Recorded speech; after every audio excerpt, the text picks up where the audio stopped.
Good afternoon. Today I will talk about appeasement as it was viewed from Moscow and Warsaw. Let us start off with traditional interpretation of Soviet and Polish role in the crisis. Generally, Soviet Union is viewed as sitting on the sidelines, not being willing to get involved, rather a cautious observer, perhaps hoping for a war or a crisis that it could then take advantage of and spread world revolution. On the other hand, communist interpretation is quite the opposite. Soviet Union was the only defender of Czechoslovakia in 1938, to the point of being willing to step in unilaterally in defense of Prague. Both understandings, as we will find out, are incorrect. Appeasement do not really feature in Polish history very much. Rather, the focus is on Polish martyrdom, victimhood at the hands of Germans and the Soviets during World War II. Few people are aware that in the wake of Munich, Poland stepped in and annexed Teschen or Zaolzie in 1938 at the expense of Czechoslovakia, taking advantage of its weakness. In the West, this was interpreted as backstabbing Czechoslovakia. Poland, in the eyes of the West, became an accomplice of Hitler in 1938, ironically, in a moment when its own survival was actually at stake and German threat was looming very large. Was it just pure irredentism that pushed Warsaw to annex Teschen in 1938? We will find out in a moment. In this short presentation, I will argue that Soviet and Polish roles were more nuanced than traditionally assumed. Recently published articles demonstrate that Soviet policy was much more active than it generally understood, while Polish considerations and reasoning were more complex.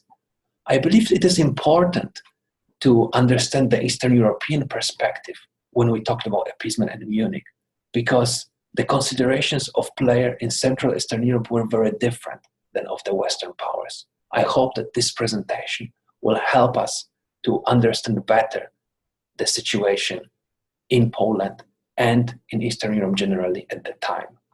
However, I will also point out to the question marks that still exist and certain conclusions that are perhaps yet not final. Let us move on to Soviet Union and Munich, and I would like to start off with the quote from Maxim Litvinov, Soviet Commissar for Foreign Affairs. He claimed that only the Soviet Union had clean hands when it comes to Munich. His understanding has not really been taken very seriously. However, recent scholarship demonstrates that indeed Litvinov himself was very invested in an effort to build a collective security arrangement in Europe against Germany in the 1930s. The most tangible results are the 1935 Franco-Soviet Mutual Assistance Treaty and 1935 Soviet-Czechoslovak Mutual Assistance Treaty. In other words, Soviet Union was bound to step in defense of Czechoslovakia based on the pact signed. However, there was a huge caveat. The Soviet-Czechoslovak agreement was linked to Franco-Soviet agreement, meaning to say, Soviet Union would step in defense of Czechoslovakia only if France did it first. Litvinov accepted this reasoning, and he was willing to accept a pact that perhaps lacked teeth, however, contributed to the general goal of creating an alliance against Hitler. However, the situation encountered a number of complications. Soviet-Western relations were already not very good in the mid-1930s when Litvinov managed to sign the agreements. It got even worse from then on. Spanish Civil War and Soviet involvement on the Republican side. Popular Front government in France both raised fears of spreading communism and Soviet intervention in the West that could threaten the governments of Western countries. On the other hand, the Great Purge of 1938, the Stalin's decision to execute his top military leadership actually raised concerns in the West in terms of the ability of Soviet military to stand up to challenges. What happened is that in 1938, in the moment where an alliance envisioned by Litvinov perhaps was the most necessary, the relations between the West and the Soviet Union were at the low ebb. Would the Soviet Union had intervened on the side of Czechoslovakia if France had declared war on Germany in 1938? We would never know for sure, but perhaps. Litvinov invested his efforts in building the alliance, and his drive was genuine. However, practical problems would arise as well. Passage rights would need to be granted by either Poland or Romania, and that would prove difficulties. More importantly, in the summer of 1938, it was clear to Litvinov and to everybody concerned that no great power was ready to make a prior commitment to the Soviet Union. In fact, Litvinov cabled his ambassador to Prague, Alexandrovsky, claiming that the USSR was very interested in the preservation of Czechoslovakia. However, it could do very little on its own, and the Western powers did not consider it necessary to seek Soviet assistance. Would then the Soviet Union intervene unilaterally to shape Czechoslovakia if Beneš had chosen to fight, as a communist narrative later claimed? Based on research scholarship, the answer is that it would be very unlikely. Litvinov was cautious about what Moscow could do on its own, and in fact, even informed his ambassadors to be cautious and do not give promises that Moscow could not later deliver upon. Importantly, there is no evidence that Moscow encouraged Beneš to fight or to stand up to Germany in order to benefit from the war in Europe, as was sometimes assumed in the West. Quite the contrary, Litvinov actually advised caution, and his ambassador in Prague was informed not to push Beneš to fight or stand up to Germany. Now, there is a major limitation in this narrative. We know what Litvinov wanted, we know what he tried to achieve, but what did Stalin think about it?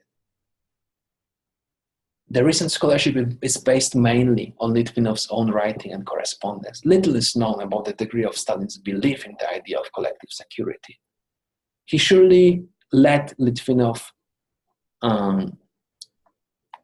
undertake the initiative that he did. However, it is unclear whether Stalin himself had the answer to what degree Moscow would get involved and what action would it take when it proved necessary. It is clear that after Munich, Litvinov's policy failed and his position reached low level. Stalin turned to Molotov, his closer ally in the top leadership, as his foreign minister, who pursued policy of rapprochement with Hitler. Nevertheless, it is very clear that the traditional narrative of Soviet being aloof and not willing to get involved is completely incorrect. At the same time, the communist narrative of Soviet as the only defender of Czechoslovakia is also incorrect, as there were so many limitations that actually constrained what Soviet Union could do. Let us move on to Poland and Munich, and we start off with a quote from Józef Beck, Polish foreign minister, who claimed that after Prague ceded to Germany territories inhabited by the Germans, Poland should demand the same for territories of Teschen or Zaolzie. Why would Poland do it? Why would Poland annex Teschen at that point of time when Czechoslovakia was the weakest? Why would Poland put itself in a position that it was considered Hitler's accomplice? Traditional interpretation, of course, is valid. Teschen was predominantly Polish-speaking region. It was awarded to Czechoslovakia. Poland resented that very strongly. The relations between Poland and Czechoslovakia were very difficult in the interwar period. Both didn't respect each other very much and consider one another seasonal, artificial state. There was also strong popular pressure and all-party consensus in Poland that Teschen should, quote-unquote, return to Poland. If all these three reasons were combined, it would be clear that it was just pure irredentism, that Poland claimed Teschen because it could, at the time when Czechoslovakia was the weakest, to fulfill its goal of reuniting Poles living there with the mainland. However, I would like to draw your attention to strategic considerations that I believe were very crucial in terms of the timing and the way Poland chose to claim Teschen in 1938. From recent scholarship, it is very clear that by mid-1938, Beck was quite certain that Czechoslovakia would be dismembered and the Western powers would not act in its defense. What could Poland do? It had to secure its strategic interests. On the one hand, avoid encirclement by Germany, basically do its best to avoid German domination of Czechoslovakia. On the other hand, work towards establishing common frontier with allied Hungary, and perhaps build larger Central European alliance dubbed Third Europe, perhaps with Romania, Yugoslavia as well. All the above at the expense of Czechoslovakia, whose survival was deemed impossible. However, did Poland consider itself Hitler's accomplice? The answer is definitely not. Beck made it clear that Poland could not side with Hitler in the event of war. It was understood among Polish leadership that if Western powers declared war on Germany in 1938, Poland would not annex Teschen, but enter the war on French side. Beck was ready to change his mind within 24 hours and actually march against Germany in the event of European war. To conclude, while Poland's move against Czechoslovakia deserves condemnation on moral grounds, it deserves detailed explanation as well in the context of complicated Central Eastern European situation at the time. It is clear that the traditional narrative where Munich is not even present is incorrect. Poland did choose to annex Teschen, but it is important to understand why. On the other hand, the Western narrative pointing to irredentism, to foolishness of Polish side, is also not correct. Poland did act hoping to preserve its national interest, hoping to boost its security, and Czechoslovakia had to be sacrificed. Lastly, let me share some recommendations of the primary sources. There is no documents published in English to the best of my knowledge. However, a few memoirs present on the screen can actually be very helpful in teaching the Eastern European angle of appeasement and Munich. Thank you very much.